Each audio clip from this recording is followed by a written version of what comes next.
Olá, mais uma vez estamos juntos para o nosso estudo. Estamos lendo No Mundo Maior.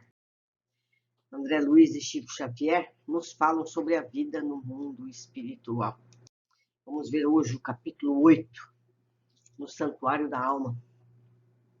Noite fechada. Calderaro e eu penetramos na casa confortável e nobre, onde o instrutor, segundo prometera, me proporcionaria alguns esclarecimentos novos com referência aos desequilíbrios da alma. Não é caso tão grave quanto aquele do paralítico que visitamos, adiantou o prestimoso orientador. Trata-se, a bem dizer, de questão quase vencida. Há muito tempo assisto Marcelo, com fluidos reconfortantes, e a sua situação é de triunfo integral. Dócil à nossa influência, encontrou na prece e na atividade espiritual o suprimento de energias de que necessitava.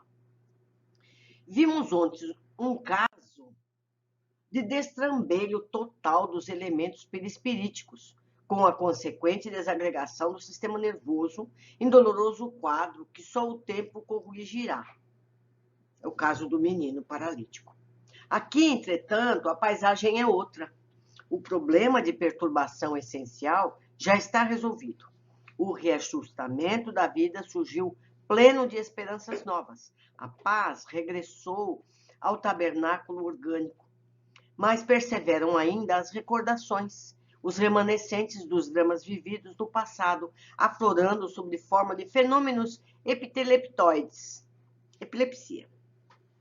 As ações reflexas da alma, que emergem de vasto e intrincado túnel de sombras e que tornam indefinível o império da luz. Se o mal demanda tempo para fixar-se, é óbvio que a restauração do bem não pode ser instantânea. Assim ocorre com a doença e a saúde, com o desvio e o restabelecimento do equilíbrio. Após atravessar o pórtico, dirigimos-nos devidamente autorizados ao interior, onde agradavelmente me surpreendeu encantadora cena de piedade doméstica. Um cavalheiro, uma senhora e um rapaz achavam-se imersos nas divinas vibrações da prece, cercados de grande número de amigos do nosso plano. Fomos recebidos amorosamente. Convidou-me o orientador a colaborar nos trabalhos em curso, de vez que, com a valiosa cooperação daqueles 3 companheiros encarnados, se prestavam irmãos recém-libertos da crosta reais auxílios de modalidades várias. Digna de registro era a respeitável beleza daquela reduzida assembleia, consagrada ao bem e à iluminação do espírito.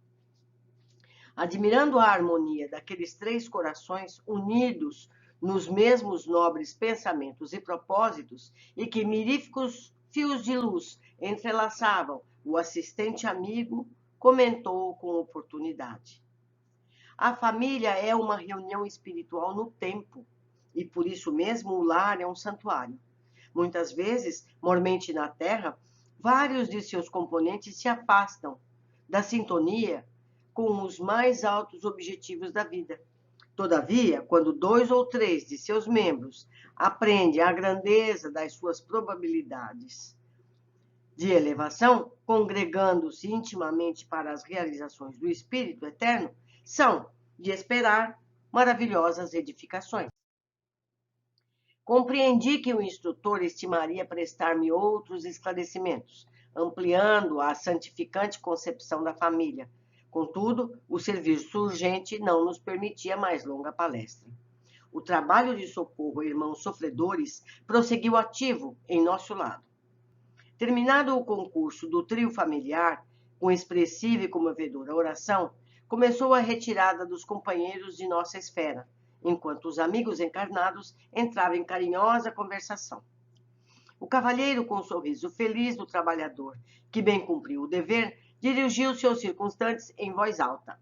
Graças a Deus, tudo normal. Encarando o rapaz com imensa ternura paternal, indagou.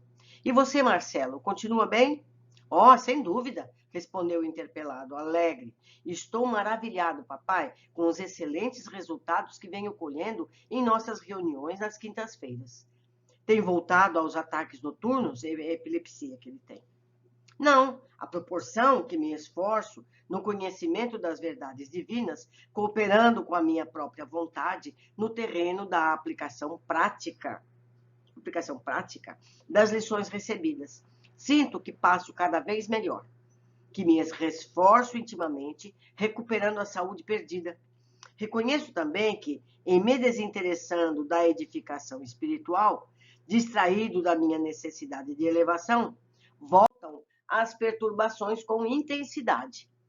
Nessas fases nocivas, desperto alta noite com os membros cansados e doloridos e assalto-me evidentes sinais das convulsões, deixando-me longos momentos sem sentido. O jovem sorriu e esta sua singela confissão filial e prosseguiu. Felizmente, porém, agora que me consagro zeloso e assíduo à tarefa espiritualizante, reconheço que os passes da mamãe são mais eficientes. Estou mais receptivo e observo que a boa vontade é fator decisivo ao meu bem-estar. Os ouvintes entreolharam-se, contentes, e o entendimento íntimo continuou, edificante, repleto de belas sugestões. O assistente, preparando-me o raciocínio, informou. Certo, não precisarei de esclarecer que Marcelo se entretém com os pais. Possui outros irmãos que ainda não se afinam com a sagrada missão do casal. Ele, porém, é portador de sentimentos elevados e generosos. Tem, como quase todos nós, um pretérito intensamente, vividos em paixões e excessos da autoridade. Exerceu outrora enorme poder, de que não soube usar em sentido construtivo. Senhor de vigorosa inteligência, planou em altos níveis intelectuais, de onde nem sempre desceu para confortar ou socorrer. Portador de vários títulos honoríficos, muita vez os esqueceu, precipitando-se na vala comum dos caprichos criminosos. Impôs-se pelo absolutismo e intensificou a lavra de espinhos que o dilacerariam mais tarde. Chegada à colheita de nefanda messe, experimentou sofrimentos atrozes. Inúmeras vítimas o esperavam além do sepulcro e arremeteram contra ele. Entretanto, se errou clamorosamente, Marcelo, em muitas ocasiões, desejou ser bom e formou dedicações valiosas em torno de seu nome. Tais devotamentos, contudo, houveram que aguardar oportunidade por auxiliá-lo. Os inimigos eram massa compacta e gritavam furiosamente, invocando a justiça vulgar.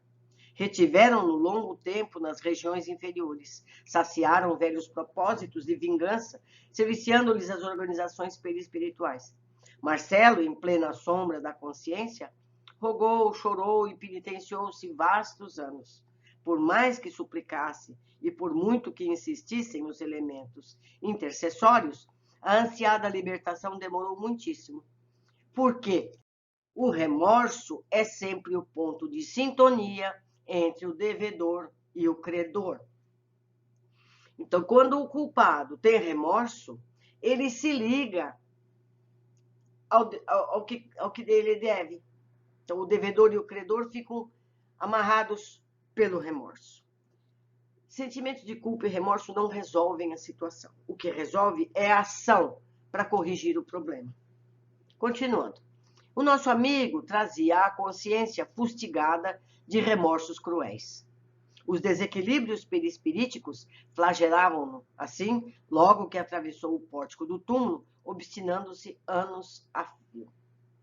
Feito breve intervalo nas explicações, acrescentei curioso. Isso quer então dizer que o fenômeno epileptoide, de epilepsia, muito raramente ocorre por meras alterações do encéfalo, como sejam as que procedem de golpes na cabeça. Elucidou o acidente do assistente, cortando minha observação reticenciosa. E geralmente é a enfermidade da alma, independente do corpo físico, que apenas registra, nesse caso, ações reflexas. Longe vai o tempo em que a vazão admitia o paraíso ou o purgatório como simples regiões exteriores. Longe vai o tempo em que a vazão admitia o paraíso ou o purgatório como simples regiões exteriores. Céu e inferno, em essência, são estados conscienciais, e se alguém agiu contra a lei, ver-se-á dentro de si mesmo em processo retificador, tanto tempo quanto seja necessário. Ante a realidade, portanto, somos compelidos a concluir que se existem múltiplas enfermidades para as desarmonias do corpo, outras inúmeras há para os desvios da alma. O instrutor fez pausa curta, apontou para o rapaz e continuou.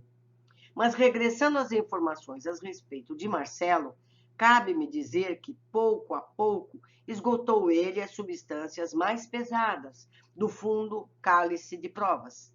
Longos anos de desequilíbrio em que as vítimas, tornadas em algozes, o abalaram com tremendas convulsões, através de choques e padecimentos inenarráveis. Clarearam-lhe os horizontes internos, tendo nosso irmão, afinal, logrado entender-se com prestimoso e sábio orientador espiritual, a quem se liga desde o remoto passado. Foi socorrido e amparado, indagou ansioso por almas que lhe eram particularmente queridas, sendo-lhe cientificado que os seus laços mais fortes já se encontravam de novo na carne, em testemunhos e labores dignificantes. Suplicou a reencarnação, prometeu aceitar compromissos de concurso espiritual na crosta, a fim de resgatar os enormes débitos, colaborando no bem e na evolução dos inimigos de outrora. E conseguiu a dádiva, apoiado por abnegado mentor que o estima de muitos séculos. Tornou a esfera carnal e reiniciou o aprendizado. Ultimamente, renasceu estreitando em laços carinhosos, aos quais se sente vinculado no curso de várias existências vividas em comum. Agora, sinceramente aproveitando as bênçãos recebidas desde os mais tenros anos, preocupa-se em reajustar as preciosas qualidades morais. Caracteriza-se, desde menino, pela bondade e obediência, docilidade e ternura naturais. Passou a infância tranquilo, embora continuadamente espreitado por antigos perseguidores invisíveis. Não se achava a eles atraído em virtude do serviço regenerador a que se submetera, mas ao topar com alguns dos adversários, nos minutos de parcial desprendimento, propiciado pelo sono físico, sofria amargamente com as recordações. Tudo prosseguia sem novidades dignas de menção, sob a vigilância dos pais, e com o amparo dos benfeitores invisíveis, preparava-se o menino para os trabalhos futuros. Contudo, logo que se lhe consolidou a posse do patrimônio físico, ultrapassados os 14 anos de idade, Marcelo, com a organização perispiritual plenamente identificada com o invólucro fisiológico, passou a rememorar os fenômenos vividos e surgiam-lhe as chamadas convulsões epilépticas, com certa intensidade. O rapaz, todavia, encontrou imediatamente os antídotos necessários.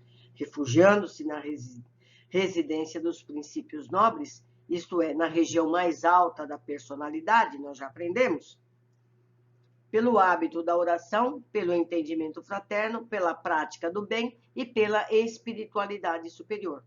Limitou o destarte à desarmonia neuropsíquica e reduziu a disfunção celular, reconquistando o próprio equilíbrio dia a dia, mobilizando as armas da vontade.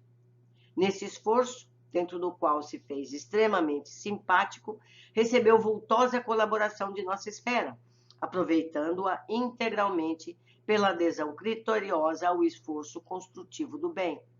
Recebendo a luta com serenidade e paciência, instalou em si mesmo valiosas qualidades receptivas, favorecendo-nos o concurso e dispensando por isso mesmo a terapêutica dos hipnóticos ou dos choques, a qual, provocando estados anormais no organismo perispirítico, quase sempre nada consegue senão deslocar os males, sem os combater nas origens. O caso de Marcelo oferece, por isso, características valiosas, atendendo às sugestões daqueles que o beneficiam, adaptando-se à realidade, vencendo o médico de si mesmo, única fórmula em que o enfermo encontrará a própria cura.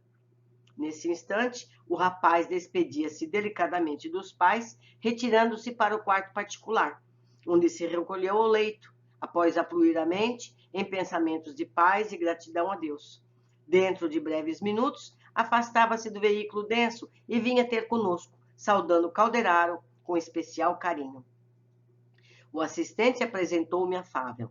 Mostrava o jovem profunda lucidez, abraçado a nós ambos, com inequívocas demonstrações de alegria, comentava suas esperanças no porvir. Expôs no ardente desejo de trabalhar pela difusão do espiritismo evangélico, disposto a colaborar na obra edificante que os genitores vêm realizando.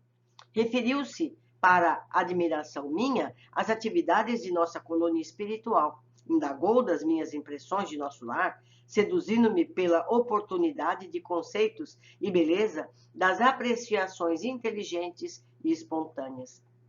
E a conversação a meio, quando dois vultos sombrios cautelosamente se aproximaram de nós. Quem seriam, senão os míseros transeuntes desencarnados? Inteiramente distraído, continuei nos comentários humildes, mas o estimado interlocutor perdeu visivelmente a calma, qual se fora tocado no íntimo por forças perturbadoras. Marcelo empalideceu, levou a destra ao peito e arregalou os olhos desmesuradamente. Reparei que as ideias lhe baralhavam o cérebro perispiritual, que não conseguia ouvir-nos com tranquilidade, e, desprendendo-se célere de nossos braços, correu desabalado, retomando ao corpo. Quis detê-lo penalizado, pois conosco estava perfeitamente sintonizado. Algo mais forte que o conhecimento cordial unia-me ao novo amigo, o que reconheci desde o primeiro contato, não pude, porém, fazê-lo. Reteve-me Calderaro com vigor e exclamou: deixa-o, André, acompanhemo-lo. Não podemos olvidar que Marcelo não se encontra perfeitamente curado. Indicando as entidades provocadoras a pequena distância, prosseguiu esclarecendo. A simples reaproximação dos inimigos de outra época alteram-lhe as condições mentais. Receoso, aflito, teme o regresso à situação dolorosa em que se viu há muitos anos, nas esferas inferiores, e busca, apressado o corpo físico, a maneira de alguém que se socorre no único refúgio que dispõe em face à tempestade iminente. Os espíritos erradios bateram em retirada e tornamos ao interior doméstico, onde encontramos o jovem tomado em contorções. Abracei-o como se o fizesse a um filho querido. O ataque amainou, sem contudo cessar de todo. Ergui os olhos para o orientador em muda interrogação. Por que tal distúrbio? A câmara de Marcelo permanecia isolada quanto ao contato direto com as entidades inferiores. Permanecíamos os três em palestra edificante. Por que motivo a perturbação se nos mantínhamos em salutar atmosfera de santificantes pensamentos? O instrutor contemplou-me bondoso e recomendou: observa o campo orgânico, examinando particularmente o cérebro. Notei que a luz habitual dos centros endócrinos empalidecera, persistindo somente a epífise a emitir raios anormais. No encéfalo, o desequilíbrio era completo. Das zonas mais altas do cérebro partiam raios de luz mental, que, por assim dizer, bombardeavam a colmeia de células do córtex. Os vários centros motores, inclusive os da memória e da fala, jaziam desorganizados, inânimes. Esses raios anormais penetravam as camadas mais profundas do cerebelo, perturbando as vias do equilíbrio e destrambelhando a tensão muscular. Determinavam estranhas transformações nos neurônios e emergiam no sistema nervoso cinzento, anulando a atividade das fibras. Via-se totalmente inibido o delicado aparelho encefálico. As zonas motoras açoitavam pelas faíscas mentais, perdiam a ordem, a disciplina, o autodomínio e, por fim, cedendo, baldas de energia. Enquanto isso, Marcelo espírito contorcia-se em angústia, justaposto ao Marcelo forma, encarcerado na inconsciência orgânica, presa de convulsões que me confrangiam a alma. Após detido exame, indaguei a Calderaro. Como explicar essa ocorrência? Afinal de contas, nosso amigo não se encontra aqui sob o guante dos perseguidores desencarnados, mas em nossa exclusiva companhia. O orientador, agora em ação de socorro magnético, interferia, restaurando o equilíbrio, recomendando-me aguardar alguns minutos. Em breve dominou a desarmonia, envolvendo-lhe o campo mental em emissões fluídico-balsâmicas. O desastre não chegou a termo. Marcelo aquietou-se. Refez-se a atividade cerebral, qual praça de tumulto logo descongestionada. As células nervosas retomaram sua tarefa, normalizaram-se as vias de tráfego. O sistema endocrínico regressou à regularidade. As redes de estímulo restabeleceram os serviços costumeiros. Marcelo, desapontado e abatido, caiu em profundo sono, pois Calderaro entendeu conveniente proporcionar-lhe maior repouso, não lhe permitindo a retirada do corpo perispiritual nos primeiros minutos de paz que se sucederam à forte crise. Observando o rapaz no aconchego do leito, o instrutor fitou-me benévolo e perguntou: lembra-se dos reflexos condicionados de Pavlov?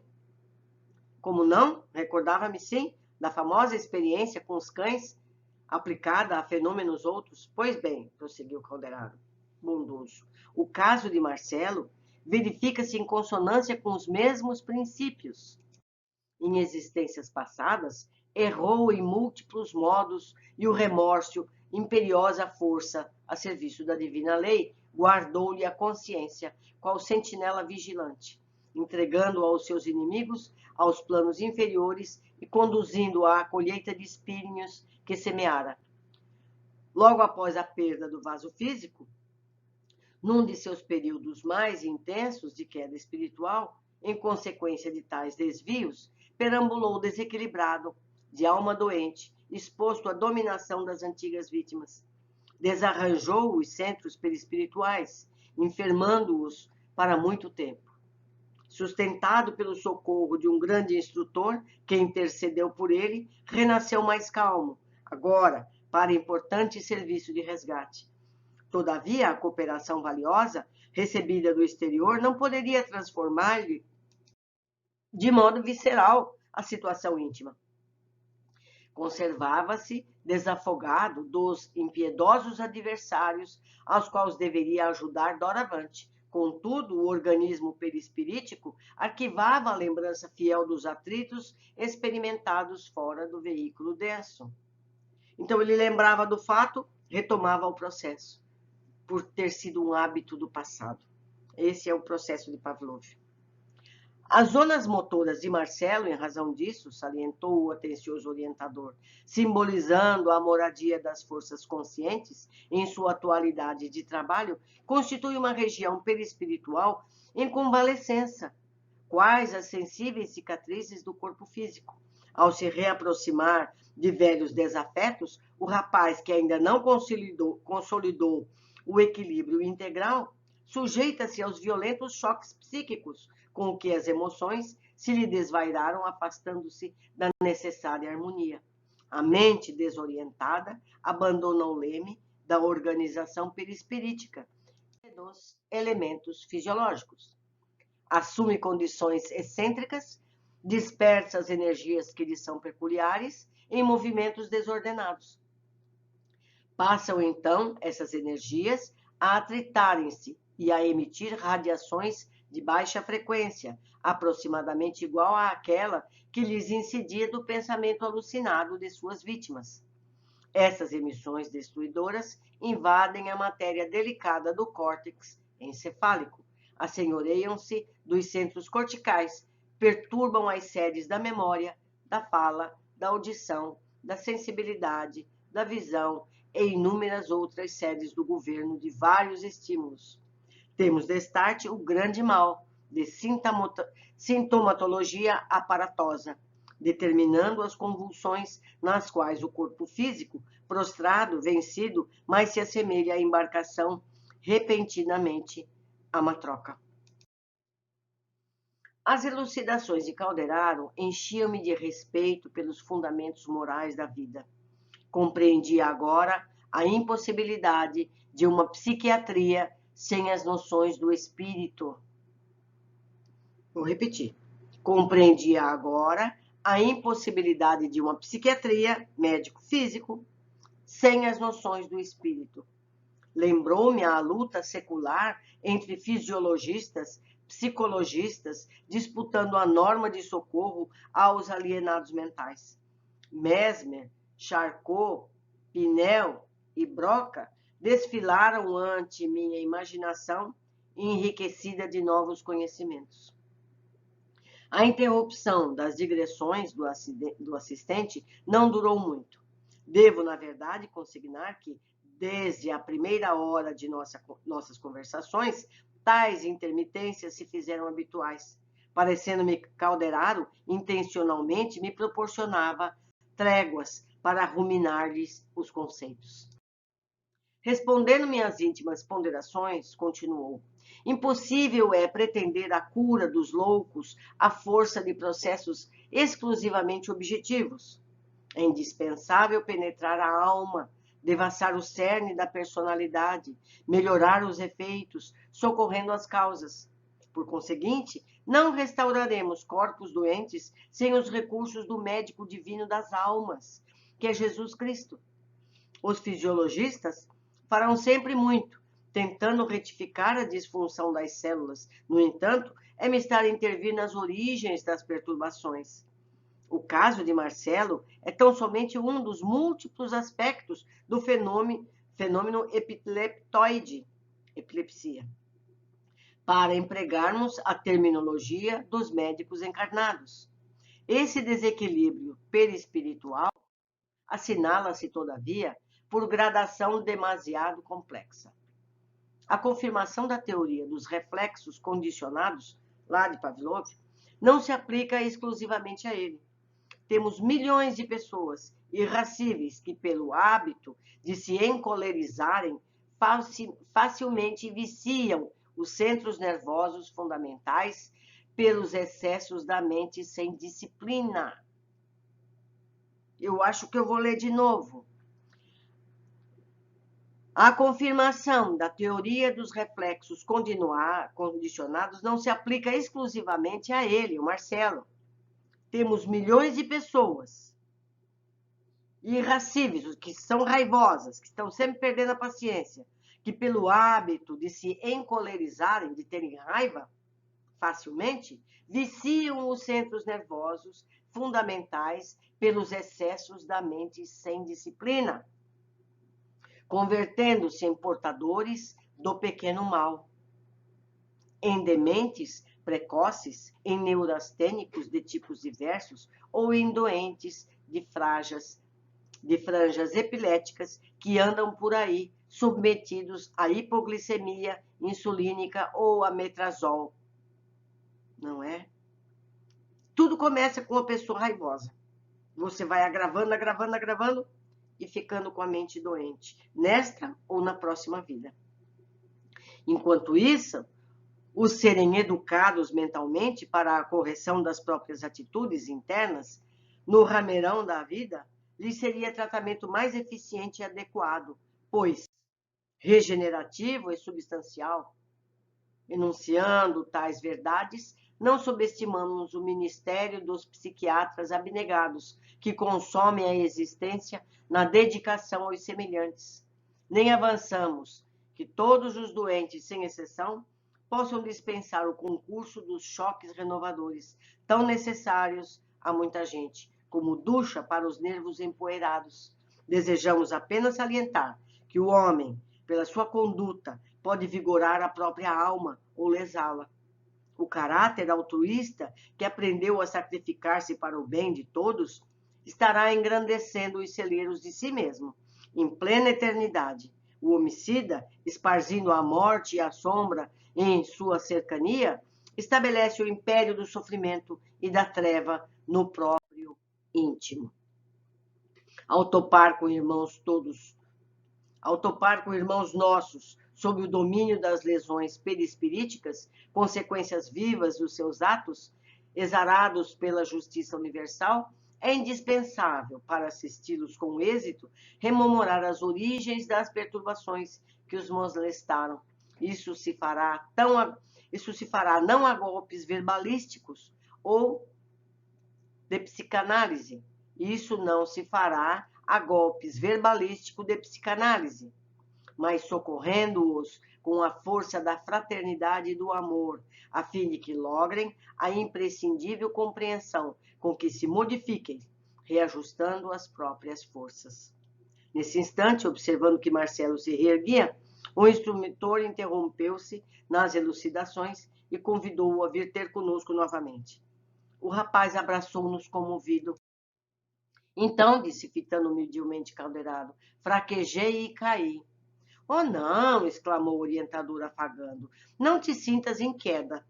Estás ainda em tratamento e não podemos esquecer a realidade. Teu esforço é admirável. Entretanto, há que aguardar a contribuição do tempo. Sorriu e acentuou. Em épocas recuadas, perdeste valioso ensejo de seguir na senda progressiva, a escorregar, a resvalar. Agora é imprescindível retomar a subida cautelosamente. O pássaro de asas débeis não pode abusar do voo. O jovem cobrou esperanças novas e, contemplando Calderaro, reconhecidamente inquiriu: acredita o meu benfeitor que devo optar pelo uso de hipnóticos? Não, os hipnóticos são úteis só para a áspera fase de absoluta ignorância mental, quando é preciso neutralizar as células nervosas ante os prováveis atritos da organização perispirítica. Em teu caso, Marcelo, para a tua consciência, já que acordou na espiritualidade superior, o remédio mais eficaz consiste na fé positiva, na autoconfiança, no trabalho digno, em pensamentos enobrecedores. Permanecendo em zona mais alta da personalidade, vencerás os desequilíbrios dos departamentos mais baixos, compelindo-te, por isso mesmo, atacar a missão renovadora e sublime que te foi confiada no setor da própria iluminação e no bem do próximo. Os elementos medicamentosos podem exercer tutela despótica sobre o cosmo orgânico, sempre que a mente não se disponha a controlá-la, recorrendo aos fatores educativos. O rapaz osculhou-lhe a mão, o rapaz beijou-lhe a mão enternecidamente, e Calderaro, ocultando a comoção, falou bem-humorado. Nada fizemos ainda por merecer o reconhecimento de qualquer criatura. Somos não mais do que trabalhadores imperfeitos em serviço, e o serviço é a maior força que nos põe de manifesto nossas próprias imperfeições. Todos temos um credor divino em Jesus, cuja infinita bondade não nos é lícito esquecer. E acariciando-lhe os cabelos, acentuou: já lhe ouviste a palavra celestial, abandonando o mal, para que não te suceda coisa pior. Assim sendo, és agora feliz. Em verdade, somos presentemente felizes, porque o nosso objetivo de hoje é a realização do reino de Deus em nós, com Cristo. Trabalhemos com Ele, para Ele, curando nossos males para sempre. O jovem abraçou-se a nós, qual se for um filho, de encontro aos nossos corações, e saímos juntos em agradável excursão de estudos, enquanto o seu corpo físico repousava tranquilamente. Meus amigos, por vezes o capítulo se prende a termos médicos, fisiológicos, e isso pode cansar alguns de vocês. Mas a gente percebe que isso acontece porque a obra não é só para nós, pessoas comuns, é também para médicos. Esses capítulos são também dedicados àqueles que cuidam de pessoas com essas patologias. Então, André precisa falar nesses termos para que essa obra seja aproveitada melhor, não é verdade? Então, vamos ter paciência, quando esses assuntos ficarem um pouco ásperos para o nosso entendimento. Vamos o que a gente pode conseguir. Primeiro, disse mais uma vez Calderaro: há muito tempo assisto Marcelo.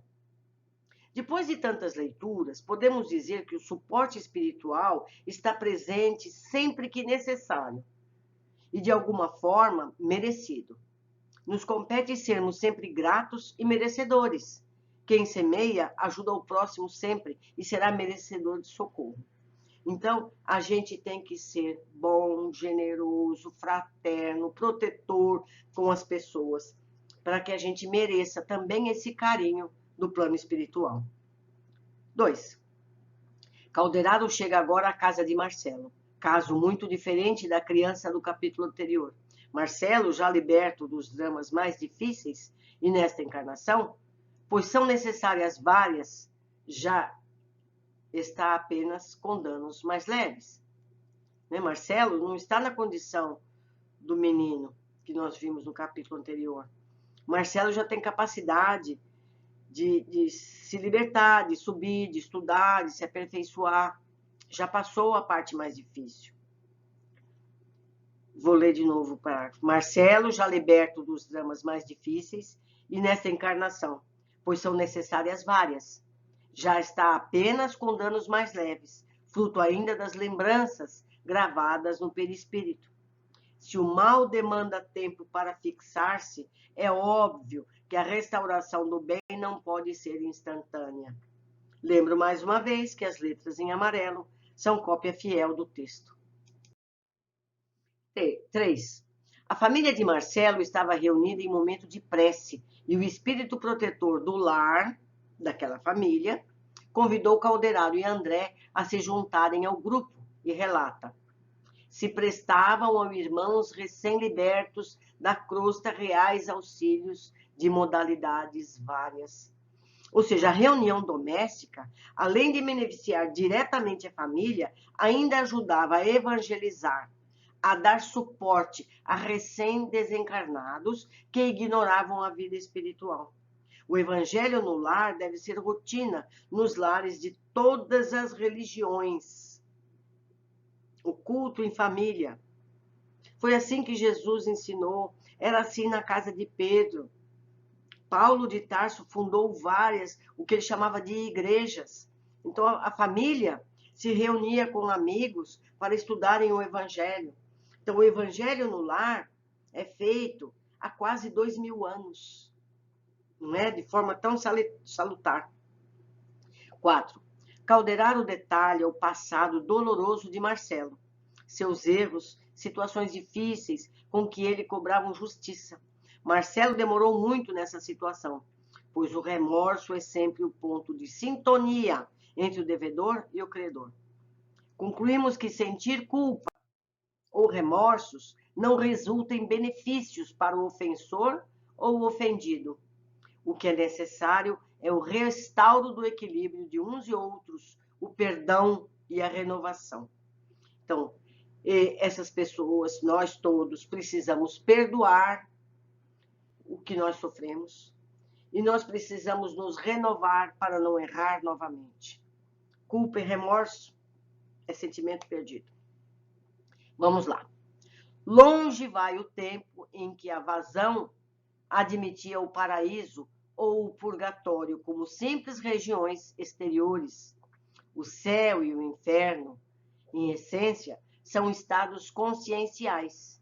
E se alguém agiu contra a lei, ver-se-á dentro de si mesmo em processo retificador, tanto tempo quanto seja necessário.